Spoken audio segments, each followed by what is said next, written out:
folks, and welcome to another episode of the Positude Podcast. I'm your host, Maggie Heart, sharing knowledge and information this week from my big comfy chair, because I'm still having some knee issues and leg issues, but it's improving. I'm able to get up and walk around some of the time without crutches, and the swelling's gone down considerably, so I put out an extra chair to accommodate my knee, which means there's a little less room this week in my living room to have you all gather around, sit down, and be comfy, but we'll make the best of it. I've got my coffee. Hopefully you have your beverage of choice. Let's get started, cannolis. Excuse me. I happen to be passing. I thought you might like some coffee. Oh, that's very nice of you. Thank you. First of all, we have Rhode Island Representative Sherry Roberts, who's trying to show the committee graphic pictures that are in children's library books. And they're telling her that she can't show them the pictures because they'd be considered contraband. Thank you, Chairman, members of the committee. Before I begin my testimony, I'd like to draw your attention first to a 5-page packet of child sexual depictions via both drawings and very lewd descriptive writings. Could we please just show this to the committee members, please? Is that actual? Pass it along. Wait. Is that actual images? Is that like? Yes. Yeah, you can't. That's contraband. Yeah. Wait. To distribute it would be a crime, believe it or not. Oh, okay. Yeah, we don't want to do that. Well, I thought that it was okay because I remember the police in here showing pictures when they were trying to pass some legislation before.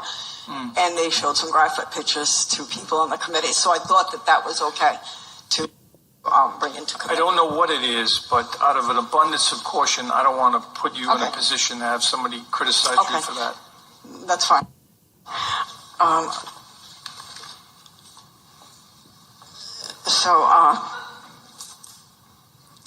This is, anyway, it was one sample of many currently being marketed to a target audience of children. So obviously, if I shouldn't be showing it here, it probably shouldn't be marketed to children. Yeah. So it is being made available to them. So make no mistake, I recognize immediately when I see attempts to groom children for pedophilia. By grooming in this case, I mean sexualizing and normalizing sexual acts between children and others. The acts depicted often come in the form of graphic cartoons, sketches, or writings promoting dangerous promiscuity, depicting sexual fetishes, often promoting incestuous acts, bondage, the subjugation of women, and the glorification of women being raped, to name a few. If this is not the definition of obscenity, then I don't know what is. If this content was shared with you by a colleague, would you not rightfully be offended and consider it to be sexual harassment? And why then are we allowing our children to be exposed to this very same offensive material? The graphic photos that I was going to present to you should be appropriately labeled free porn for children. Rest assured that these insidious attempts to condition impressionable children to accept non-age appropriate sexualized material and behavior as normal is a surefire way to confuse minors so that they are no longer able to distinguish the difference between acceptable behaviors or abusive behaviors, as the instinctual red flag trigger warnings that children are naturally born with will become fractured. They will no longer alert the unsuspecting child, turning our vulnerable children instead into easy prey for pedophiles. Do we not have enough deviant behaviors to contend with in society without promoting these harmful, degenerate behaviors into the minds of young, vulnerable children? And at what point do we find that these fetishes of depraved mind should take priority over the very best interests of children? Because that's what appears to be happening. In conclusion, as a person acutely familiar with child abuse, it is my contention that providing pornographic depictions of any kind to minors is absolutely the first stages of child sex abuse, and my legislation seeks to criminalize these depictions as such. When this issue becomes a major topic of national debate, how will we in Rhode Island be remembered as having stood on this issue?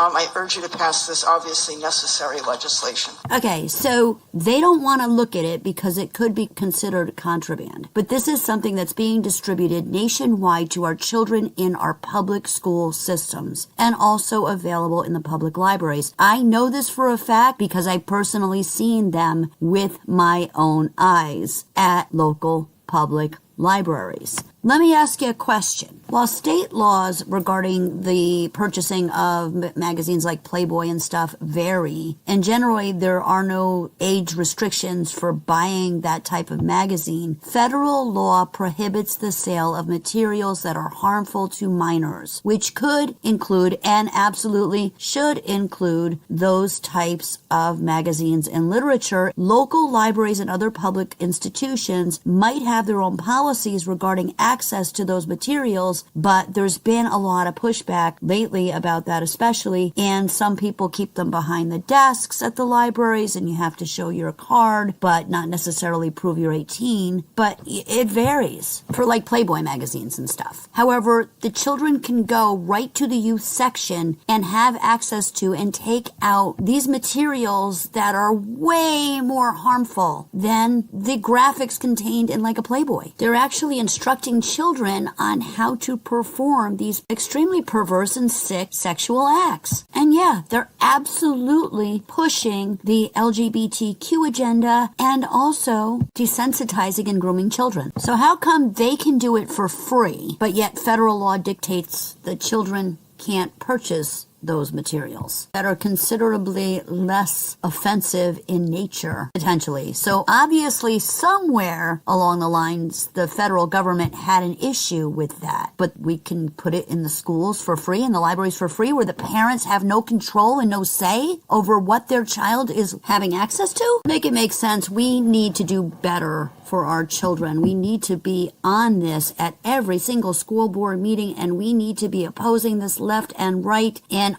as I've said for many years before on my show, seriously consider homeschool. Just my opinion, but I don't think Sherry Roberts was as forceful as she could have been, but at least she attempted to address the issue. In Hyannis, Massachusetts, a registered daycare provider had her boyfriend, her father of her children, who was an illegal immigrant who was charged with rape of a child in his own country, hiding out at her daycare. Man, we just wanted to ask you about your daycare. Since our visit in March, the family daycare at this Hyannis home has closed, and the owner, Francielle Nunez, has allowed her daycare license to expire. This is a screenshot from before Nunez's name was removed from a database of state-approved child care providers.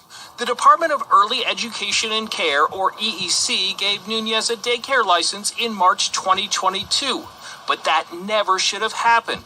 She was hiding a secret. 13 anos em Minas Gerais, Tiago Lucas, de 30... Andre Tiago Lucas is the reported father of Nunez's children. ICE says he was sentenced to 9 years of prison for the rape of a 13-year-old girl in his home country of Brazil. Nothing surprises me anymore. Do I find it wrong? 100% wrong. Pepper spray. We need to do a better job of protecting our children, our elderly, and those who cannot protect themselves. Is another state government official going to go and try and save his ass too and bring him back after he gets deported? Pete Hegseth is making some changes in the military. It's about time. Somebody did. We are leaving wokeness and weakness behind. No more pronouns. No more climate change obsession. No more emergency vaccine mandates. No more dudes in dresses. We're done with that.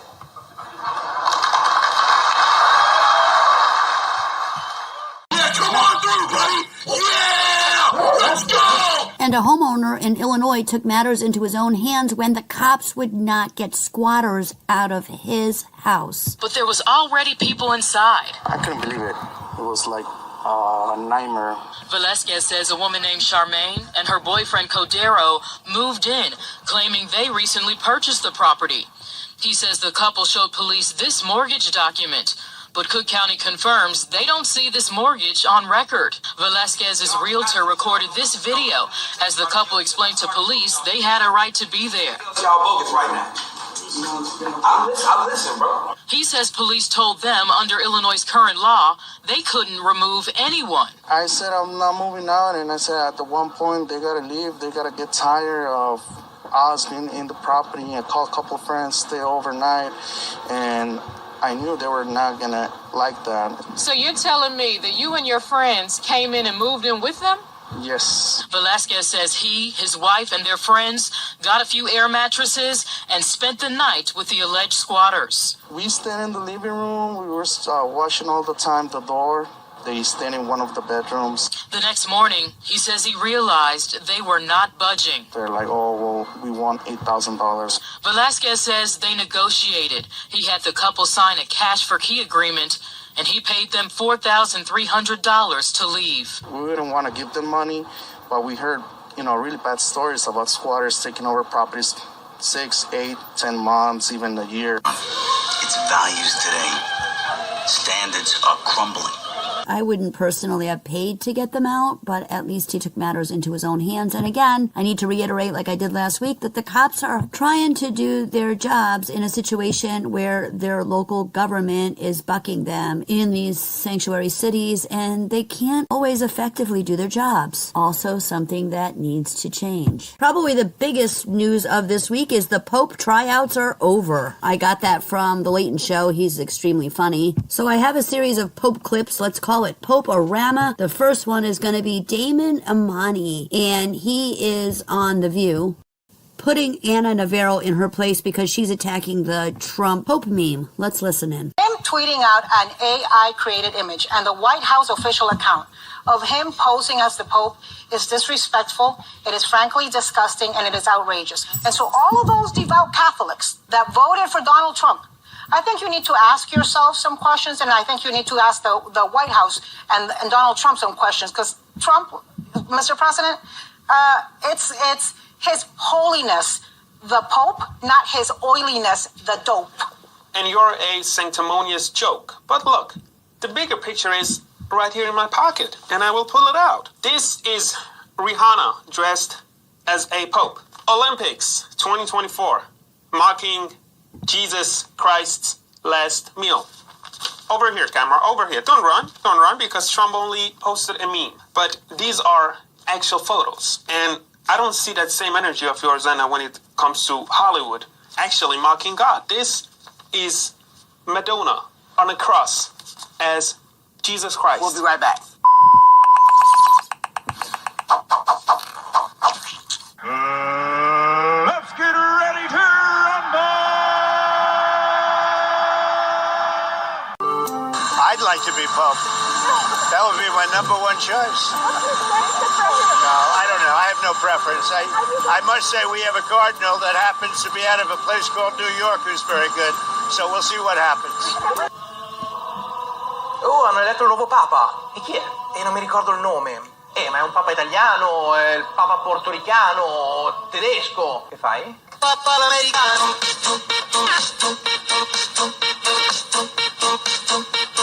So that was two Italian guys talking about the election of the new Pope, and the one guy says he can't remember his name, so the other one goes, well, is he Italian, Puerto Rican, German? And the other guy puts on sunglasses and plays the Papa Americano song. Here's a clip about the Pope being a Midwesterner. The Pope's a Midwesterner. He's going to put the ope in Pope. Pope's a Midwesterner. He's going to rename the Cardinals to pheasants. The Pope's a Midwesterner. Bread and wine is now cheese and beer. The Pope's a Midwesterner. Collection baskets now accept Kohl's cash. The Pope's a Midwesterner. Babies are now being baptized in ranch. The Pope's a Midwesterner. Vatican City's getting a quick trip and a Culver's. The Pope's a Midwesterner. Your penance is now 10 Ope Sories. The Pope's a Midwesterner. Tell your folks I says peace be with you. And also with you. Amen. The Pope's a Midwesterner. Putting ketchup on a broad is now a mortal sin. It's a Morty for short. The Pope's a Midwesterner. He walks on water every winter. Pope's a Midwesterner. Body of Christ or no? The Pope's a Midwesterner. Your bartender can now officially hear confession. Pope's a Midwesterner. Mass is now going to be 4 hours long due to the Midwest goodbye. The Pope's a Midwesterner. Now you can hunt deer in church cemeteries. Pope's a Midwesterner. Altar boys are now wearing camo and blaze orange. Pope's a Midwesterner. Obviously, he's a Packers fan. No, dude, he's from Chicago. He's a Bears fan. He's not a Bears fan. He's Catholic, not Lutheran. He's a Bears fan. What? No. No! Oh, now you got to go to confession.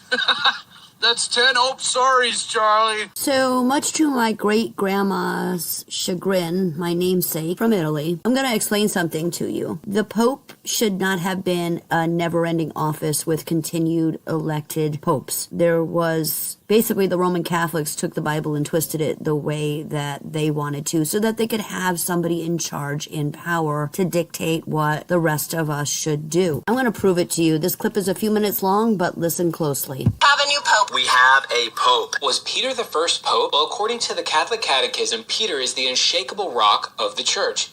He's also the vicar of Christ and pastor of the entire church with universal power over the whole church, a power that he can exercise unhindered. Notice here that it never says the earthly church. It just says the church. Are there two churches? And then he has a universal power over the entire church. Does that mean the earthly church and the heavenly church, or just the earthly church? And where in the scripture does it make the distinction of there being a earthly church and a universal church? So Catholics, if the church is one church, then how come you have two heads? Jesus the head and then Peter the head? Or is just Jesus the head, or is just Peter the head? We can't have more than one head of the entire church. What Catholicism does is it takes a passage out of Matthew 16 and it defines all the other passages of the scripture in light of that one passage, instead of taking all the other scriptures and interpreting the one scripture in light of all scripture. When we come to verse 18, we have some very interesting things in the Greek. In verse 18, we see that Peter, when Jesus is speaking to him, he says, "You are," in masculine, Petros, which means small stone. We can see this same word here used for Peter actually used that way in 2 Maccabees, the apocryphal books, chapter 116 and chapter 441, where they use the same Greek word for Peter here as a stone, a small stone, one that could actually be thrown. Then we see Jesus shift the conversation from Peter, Petros, to this rock. And this rock here is the rock in the Greek, and it is Petra. It means a rock or a cliff, a giant rock, something massive. And whenever the rock is used in scripture symbolically, it always symbolizes the Messiah. However, you don't have to be a Greek scholar to understand what Matthew was writing. Even when you look at the English, it's very clear that Jesus did not say that you are Peter and upon you I will build my church. He didn't say that Peter was the you that he was going to build his entire church on. It is the I. Who is the I speaking? Jesus. But even if Catholics want to claim that Peter is the rock of which the whole church is to be built upon, then it would have been Peter, the person of Peter, because Jesus did not say or indicate or any of the apostles teach that Peter was a symbol of an office or title. However, even in the English, it's clear that Jesus shifts from talking about Peter to talking about himself, and himself indicating as the giant rock, as the cliff, as the cornerstone. That was from the Bible in context, and it is in context. The Pope, not in context. My pappy used to say, if it ain't broke, don't fix it. But if it is broke, get a hold of Maggie Heart at MAGGIE_HEART at outlook.com to get it fixed. I'm in love with the queen of cannoli. I got caught at work saying that my job is monotonous, and then they fired me. But they said they didn't fire me because I said my job was boring. They said they fired me because of illiteracy. But I'm not racist, and I'm pretty sure that they're just being sexist. Can I sue?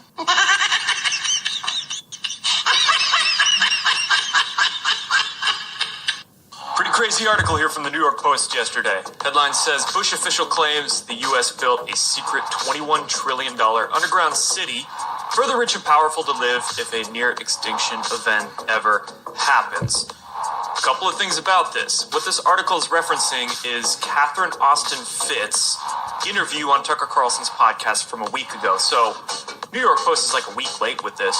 I wrote a Substack article a week back, the day after it happened, diving into it and analyzing her statements. So the Catherine Austin Fitts interview is probably one of Tucker Carlson's most important interviews to date because she brings up deep underground military bases, all the missing money from the Pentagon and government budgets over the decades. She also brings up breakthrough energy, she calls it, or free energy, otherwise known as, 0-point energy, whatever you want to call it. Pretty freaking incredible that these topics are hitting the mainstream, now getting reported in mainstream news websites. Deep underground military bases, missing money, free energy. She also discusses magnetic pole shifts. Just go watch it. One of Tucker Carlson's best interviews he's done so far with Catherine Austin Fitts. Go watch it.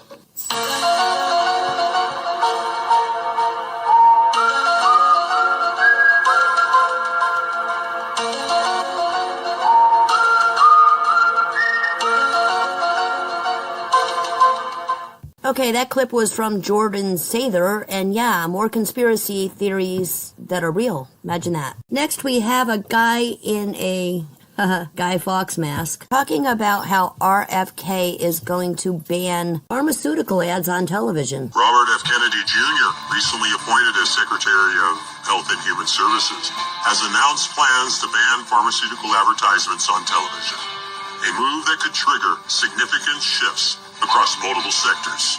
So what happens when the biggest cash cow for corporate media, big pharma advertising, disappears? For decades, the pharmaceutical industry has pumped billions into TV networks, not because ads sell drugs. Most of us already get our prescriptions from a doctor, but because those ads buy silence.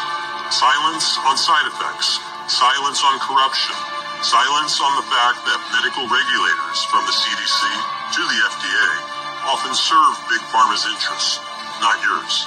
Now imagine a world where the cash flow stops. Media giants will crumble overnight. Highly paid anchors, gone. Networks will panic. Some will shut down. And for the first time in decades, we'll see real reporting on the pharmaceutical industry's crimes, on drugs that don't work, on studies that were buried, on regulatory agencies that knew and did nothing. It's happened before. They once told us cigarettes were healthy until the ads were banned. Only then did the truth come out. And here's something they don't want you to know. Pharmaceutical advertising is illegal in every country on earth, except two, the United States and New Zealand. Ever wonder why? When big pharma's ad dollars vanish, so does their control. The media revolution is coming. And for the first time in a long time, the truth might actually have a chance to be heard. Pfizer. This weather report brought to you by Pfizer. Today's countdown to the royal wedding is brought to you by Pfizer. And now a CBS Sports Update brought to you by Pfizer. This portion of CBS This Morning sponsored by Pfizer. On how to find the hidden sugars in the American family diet. Sponsored by Pfizer. Okay, so this guy has a pretty optimistic view of what will happen should the ads be taken down, while his scenario would be the totally ideal. I'm not confident that it's going to swing entirely that way. Next, Dell gives a message to the mainstream media regarding the jab for kids and the MAHA movement. I hate to be so emphatic, but we've been ridiculed and lambasted by every one of you over and over and over again, while our children got sicker and sicker and sicker, and more of them died. 38,000 reported deaths for the COVID vaccine alone, and none of you are asking a question. How do they explain that? Wouldn't we poll any other product in the world? No, in America, we say let's give it to the children now. Let's put it on the schedule for children who have a 0.0002% risk of death from COVID. These are shocking stats that I've never seen a report on. We'll see if you start reporting now that we have a truth teller inside of government. And we'll see if you start reporting as you watch this movement in the hands of the people. MAHA movement growing every single day. They're going to look for who's telling them the truth. They've seen who's lied to them. Maybe they can forgive you. I will if you start doing your job. Thank you. We're going to war. Okay, so we're starting to see some disclosure, and that's a good thing. But we're also being made a lot of promises that we are not exactly seeing come to fruition, at least as of yet. The fact that a lot of these issues that we were previously gaslighted, yes, and called conspiracy theorists for are now coming to light, and they're admitting a lot of these things. That's great. But as you've heard me say for years on my shows, we need to not be complacent. There needs to be accountability, and we need to do our own parts in our communities. We need to be vigilant, and we need to stay prepared. We need to stay positive. Because my family's been in the meat industry, the restaurant industry, and the trade industry for generations, this next clip is absolutely no surprise to me. It's nothing new. He says he was forced to make old food look fresh. That's why he secretly recorded his supervisor admitting tampering with best before dates is industry standard. Every store does the same thing. All the other stores do the same. At his home, Safari demonstrates what he says is done at work. He takes cheesecakes weeks past their best before dates, adds new toppings, and sells as fresh. I decorated, and I'm selling expired stuff for... In a national online call-out, Marketplace hears from grocery workers at smaller stores and big chains, sharing stories of food tampering. He used to work in a Toronto area supermarket. He shows us how he was told to give old meat new life.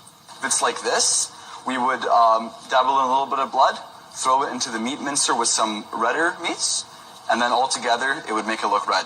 And then we put it back up on the shelf. At the University of Guelph, a microbiologist simulated what grocery insiders told us they do. He discovered toxins and bacteria linked to serious illness.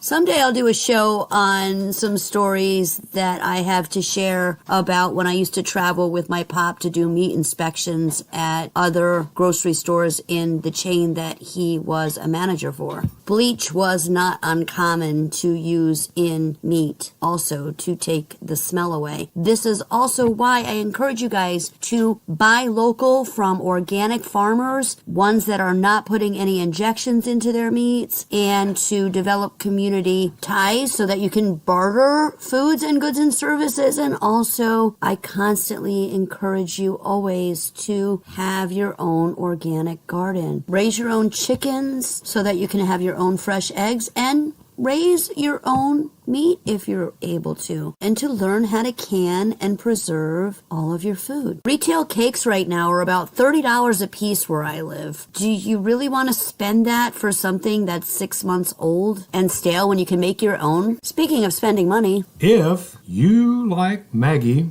and the sound of her voice and want to keep her airing quality shows, I'd be much obliged if you donate to the network, because those folks are dirt poor and rely on your contributions to keep the lights on. Bless their hearts, and yours too. There's a banking protocol in the United Kingdom that dictates that you need to tell the bank what you want your own money for in order to be able to withdraw it. And they're requiring or requesting that you have proof of the sale that you want to make with your money. What are you doing, sir? I'm filming you and I'm recording this conversation.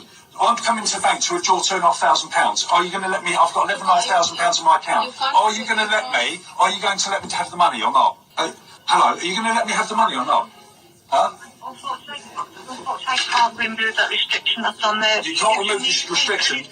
You can't remove the restriction, okay. After your colleague told me I'm a liar, yeah? So your colleague told me I'm a liar yesterday. I've come in to withdraw £2,500, yeah? And you're not going to let me have my money today, is that right? But you can still use your card. I'm not, to answer the question, please, yeah? I can still use my card. Are you going to let me withdraw £2,500 from my account today, yes or no, in the branch? And what is the £2,500 for, Mr. Jackson? To buy a motorbike for my son. Right, okay, so have you got any evidence of the motorbike? No, I haven't got any evidence of a motorbike at all. No, I haven't got it, because I don't know what one I'm getting yet. Okay, so if you don't know what you're getting, how do you know how much you need? Because I've got a budget. I've got a budget of £2,500 for the motorbike, so that's why I want to withdraw £2,500 from my account today. Right, Yeah. so when you found the bike for your son, if you can show us some evidence of that. So you looked at. So I need to show you evidence. So I need to show you evidence. I'm doing it. Really? You can't film me without my permission, sir. You cannot film me. So you're not going to give me the money, no? I'm going to hang up this immediately. Absolute joke, okay, this I'm going place. to call the security. Absolute joke. You're an absolute joke, this place. Could this be where we're headed? How would you handle that situation if it happened to you? The next clip is of a British guy asking if he put 100 British people up against 100 Americans, who's gonna win? Let's listen to this. Super Kiera answers the question. 100 British people versus 100 Americans. One big room, no weapons. Who's winning? I'm genuinely not even trying to be patriotic, but I truly believe that against 100 British people, 30 Americans could get the job done and take the W. And to illustrate this, I'm going to draft a very diverse, broad-ranging fantasy team of 30. Here we go. 2 people from Appalachia born and raised among the mountain folk. 2 Floridians with a criminal record. 2 blue-collar workers from Boston. 1 drunk Eagles fan born and raised in Philly. 1 Waffle House employee, any state. 1 corn-fed Midwesterner. 1 emo Midwesterner. That's 10 right there. Then we add 1 grandma from Louisiana. 1 old man from Atlanta. 2 Italian Americans from New Jersey. 1 with mob connections, 1 without. 2 women from the LA area that identify as Chicana and wear gold hoops. 1 veteran who has definitely committed a war crime. 1 polyamorous person from the Pacific Northwest who still believes everyone should be masking. 1 gay man from Rhode Island who identifies as a bear, and that 1 girl in high school who smoked weed and has a big-ass tapestry in her room. That's 20 right there, which I think could get the job done, but just in case there are any duds, let's add 1 citizen of Texas who refers to themselves as a patriot. 1 no-nonsense softball playing lesbian. 1 no-nonsense basketball playing bisexual. 1 middle-aged dad in the suburbs who directs people pulling out of parking spots. 1 cowboy, 1 cowgirl, 1 farmer, 1 person from Baltimore, 1 person from Chicago, 1 New York City cab driver. That's 30 right there. They're taking it.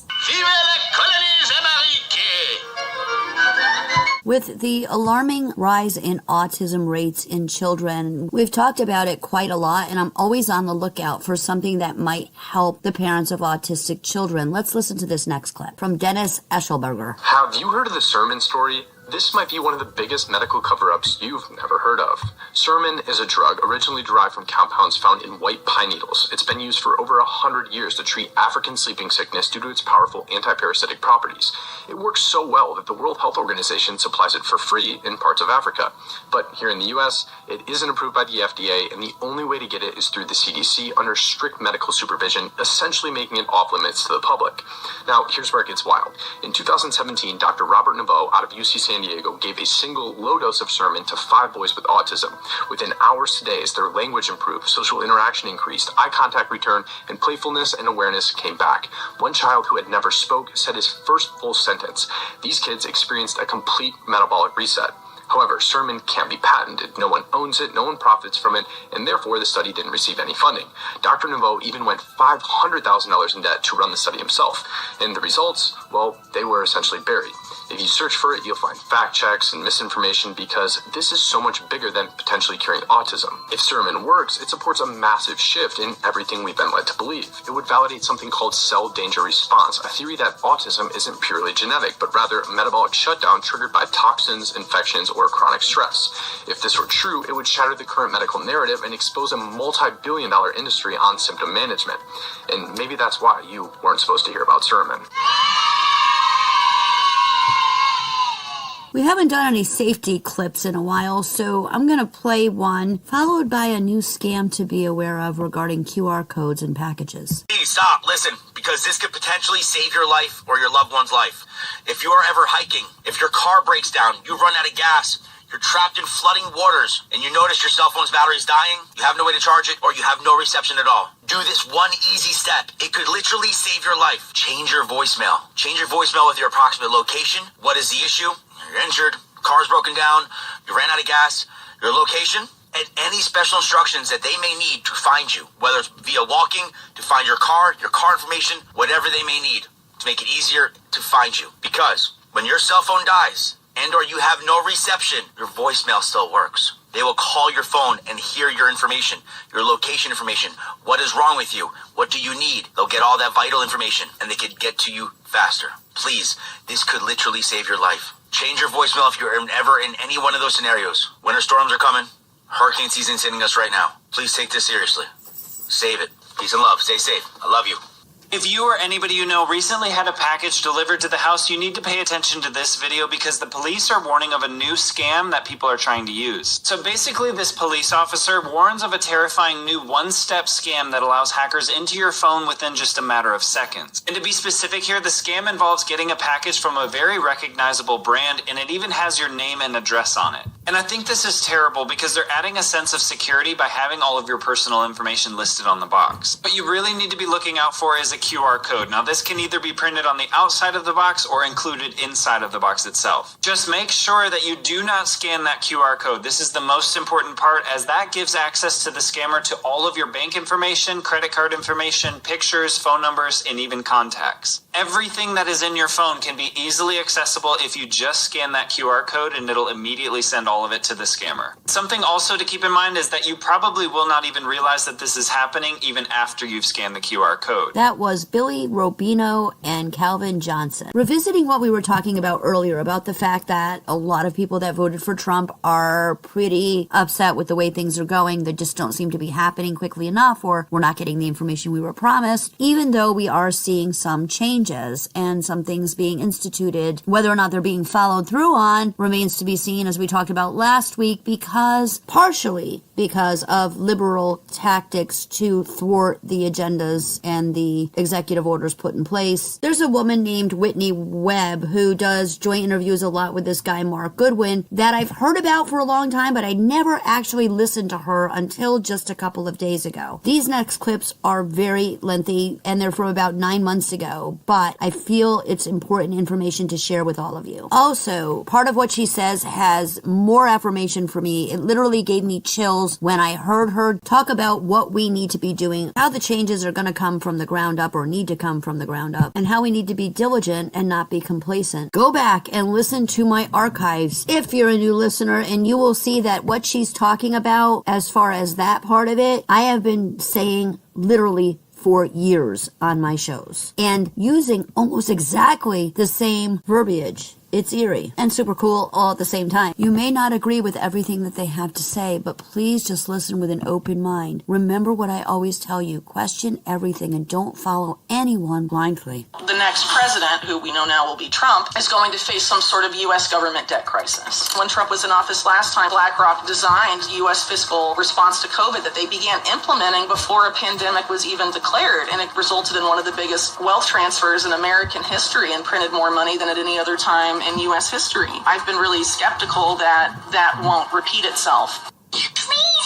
just hear me out, please. Well, I just want to start off with saying that I definitely empathize with the view, just like I did in 2016 and other elections, that the Trump ticket was the lesser of two evils. But I think after the first Trump term and the precedent set by campaign rhetoric versus policy action in that first term, I've been really skeptical that that won't repeat itself, right? And so you're already seeing, since Trump was elected, sort of these sort of signaling that, someone like Mike Pompeo or some figures that have neoconservative bents, like Marco Rubio's being considered for a cabinet position. Mike Pompeo's been fielded for Secretary of Defense. People that worked right under Pompeo or have been tapped to lead the transition team for the State Department, things of that nature. The apparent signaling and claims from people like Howard Lutnick, co-chair of the Trump transition team, that RFK isn't really going to have any role in any sort of HHS or HHS sub-agency. Are these the beginning signs of backpedaling? It's, I think it's fair to be skeptical and be vigilant. Particularly what I would warn against is the idea that now that the lesser of two evils has won, now is the time to sit back and just let things happen and not hold anyone's feet to the fire and not ensure accountability.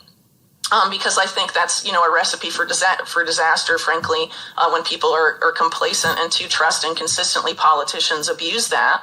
And there's a very long track record of that happening in American politics with both parties, right? And so what I would, and what I've been saying a lot since the election is that complacency and the efforts to manufacture it are dangerous, I would say. And what I'm concerned about is that the people that were most against a lot of these efforts to undermine our freedoms, a lot of them being on the right, for example, are people that were, dissidents of the COVID era and COVID era policies, and gun owners, for example, who obviously have a way to impact, the fate of the country if things were ever to get really, tyrannical. If they're overly trusting of the federal government, they're more likely to be, complacent and sort of just sit back and not really do anything because they trust the person that is in power. And unfortunately, I think there's bipartisan agendas that even with in 2016, Republicans also sweep the legislature. They took the executive branch, but it didn't result in the populist platform that was necessarily promised. So I think, if people don't want to ensure that the country does go on a better track, there needs to be pushback, and people need to not just, sit back in their armchairs and trust the plan or what have you, and need to really ensure that, like I've said for a long time, since I get accused of not offering any solutions, I've said for a really long time, and for many years on your show and other shows, that I have long believed that change is going to come from the bottom up, not the top down, and that people need to really ensure and focus on their local communities, on local resilience, and on building out alternatives that can help us resist a lot of these technocratic, agendas that seek to micromanage and control, essentially every aspect of our lives. You said Trump's going to win a landslide earlier. Yeah. Well, yeah, I think I echo pretty much what Whitney just said. Last time we were on here, it was like, well, Trump's obviously going to win. That's obviously what happened. And I think, maybe a lot of the things that have happened, the last few years have been kind of setting up for this huge populist movement, that was, again, curated by oligarchs, social network billionaires, all these people that kind of control these DARPA cutouts and these projects. And, these social networks gearing up to be, in X's case, half the financial system, whatever. We have all these guys working together, working on their podcast strategy. That was talked about by Dana White during the acceptance speech. And it was a huge part of the election cycle. And if you look at it, I don't really believe in elections. I thought we kind of all agreed on that. I think that the Uniparty is going to do what it wants to do. It's this purple party entity. This idea that there's really this dueling faction between the two of them, I think that's just really, it's like wrestling. I think it's really just this kind of scripted thing that they give to the masses. Politics has become bread and circus. And now we all get geared up and they use it to divide ourselves, to divide the masses. And they, I think, as Whitney said very prudently, specifically kind of aiming this Q, Trump as the savior stuff at the dissident armed group in America. They've been able to sort of manufacture complacency and consent for what they're going to do now. And I think Trump has, he has this huge mandate now. It's very obvious. Everyone feels it. He's, swept, all three important elements of the American government system. And now we're going to see what he's going to do. So it's not like the whole election cycle I was going around being like, how dare you vote for Trump? But it's over. It's done. Here we are. If you believe in elections and you want to vote, that's great. You like Trump, fine. But the state hates you. They are murderers, terrorists. They throw good people in jail. Like the state put Ross in jail. Trump was president for 4 years, didn't free Ross. Let's get him out of here. Yeah, that's a great win. But I really think the mindset should be, let's hold these people as accountable as possible. Let's not, I was going to say something gross there. Let's not, dust them, their undercarriages. Let's hold them to the fire. That's what we need to do. And I think that there is such an opportunity here when there is a populist uprising and a movement. Unfortunately, I feel like it was really captured into this controlled pen, back to the electoral system, back to the state, back to, Poppy Warpspeed being our savior, and that's just, I think, kind of ridiculous. As Whitney said, it comes from us, from the people. So let's take this movement, that there are a lot of truths in this movement that I do agree with. There are elements of freedom and libertarianism and even anarchy tossed around in this MAGA soup. But ultimately, I think the mechanisms are not what I agree with. I don't want the state to have any more power. What the hell? Oh my God, no way.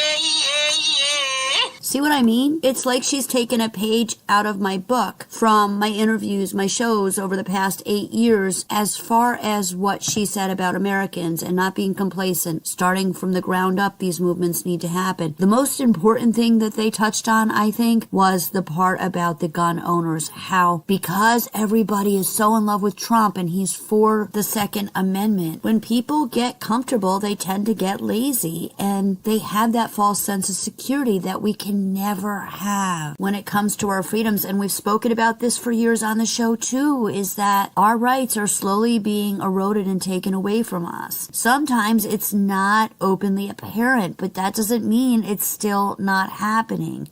So this interview was by TFTC, and it's entitled Whitney Webb, The First 4 Years of America. About 9 months ago it came out. Please listen to the whole interview. Listen to anything you can get your hands on with this girl. They expose a lot of political corruption on both sides of the spectrum. She tells you things about Elon Musk you might not be ready to hear, and other people in Trump's personal circle, as well as she talks a lot about Epstein and P. Diddy and exposes a lot of stuff you might be surprised to find out. Remember me talking to you about the white square, black square thing on the chessboard. We've gone all through this. Listen to the archives. Also listen to Probably Alexandra if you want a Christian perspective on all of this. She is the closest out of anybody I've listened to as far as prophecy and getting this right. So I'm Tuesday nights at 10 Eastern Standard Time p.m. on ERRT Radio, Wednesday nights 9 o'clock on the Vera Radio Network, and most other nights in that time spot. It used to be every other night, but now it's most every other nights at 9 o'clock. My reruns are aired on that network, and then Fridays at 8 Eastern Standard Time on the Trim Radio Network. I am on Rumple, I'm on Spotify, I'm on Amazon, I'm on iHeart, I'm on YouTube, I'm on Podbean and Mixlr, I think, too, and a bunch of others I can never remember. If you want to learn from me, I have classes, I have intuitive guidance, spiritual help, whatever it is that you need, mental, physical, emotional, spiritual. Get a hold of me at Maggie, MAGGIE _Heart, HEART at Outlook.com. Okay, since they were seriously comparing previous administrations in that last long clip, I wanted to do a comedic comparison of Trump versus Obama. And the soldiers who were listening to this clip are laughing as it's playing, so it's really cute. The United States has conducted an operation that killed Osama bin Laden. Abu Bakr al-Baghdadi is dead. The United States launched a targeted operation against that compound. They did a lot of shooting. Even not going through the front door. You know, you think you go through the door. If you're a normal person, you say knock, knock. After a firefight, they killed Osama bin Laden and took custody of his body. He died like a dog. Does not mark the end of our effort. A beautiful dog. We give thanks for the men who carried out this operation. And I don't get any credit for this, but that's okay. Here we are. May God bless you. And may God bless the United States of America. And I'm writing a book.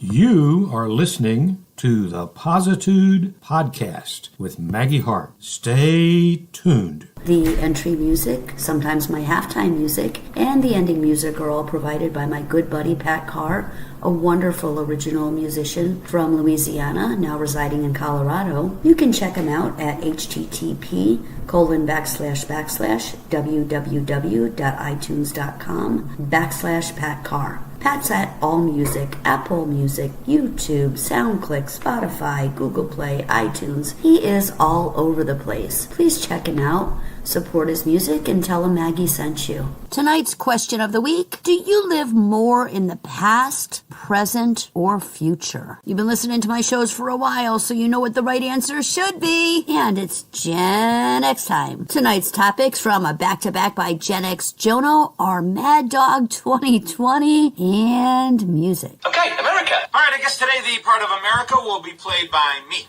You called? I've been recommended a drink that I've never seen before. Dude, for your sake, I hope it's not that. MD 2020. All right, somehow even worse. Couple of questions. Yeah, well, questions are part of the process. More after the drinking than the before. We went where? I did what? I was with who?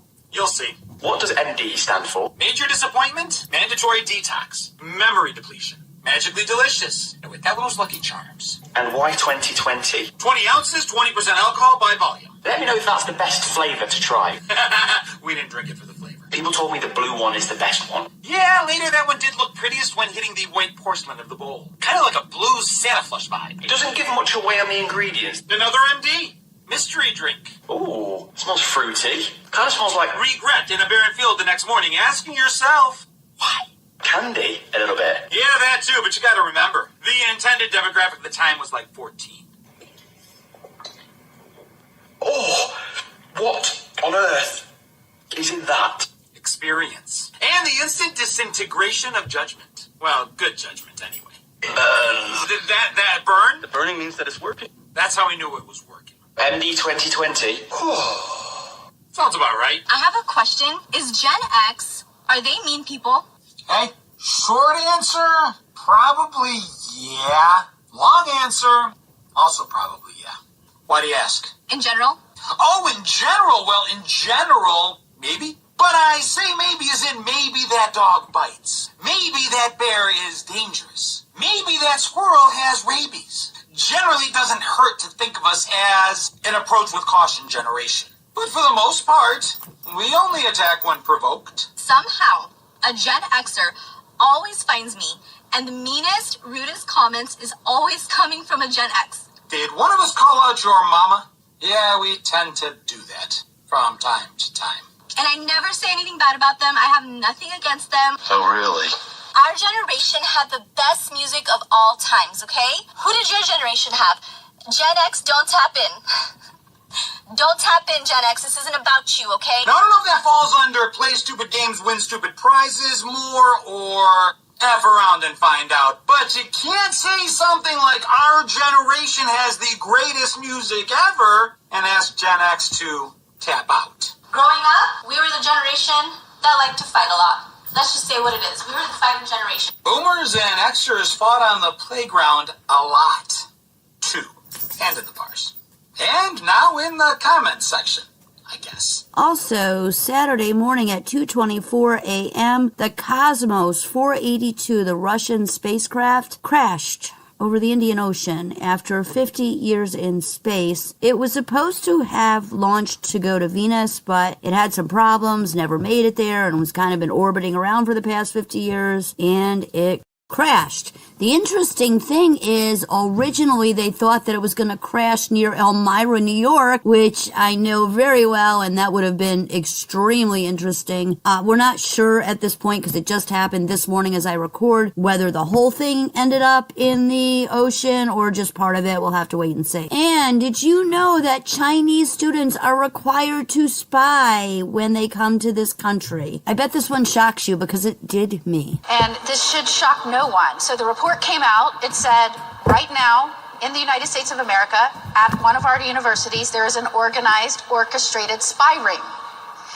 To put this in perspective, when I got here, I said, when I was told that there was a Chinese law in place that required Chinese nationals, including students that come to the United States on visas, and by the way, we take 300,000 Chinese students a year into our universities, there's a law in the books that says they have to provide intelligence gathering and information to the CCP.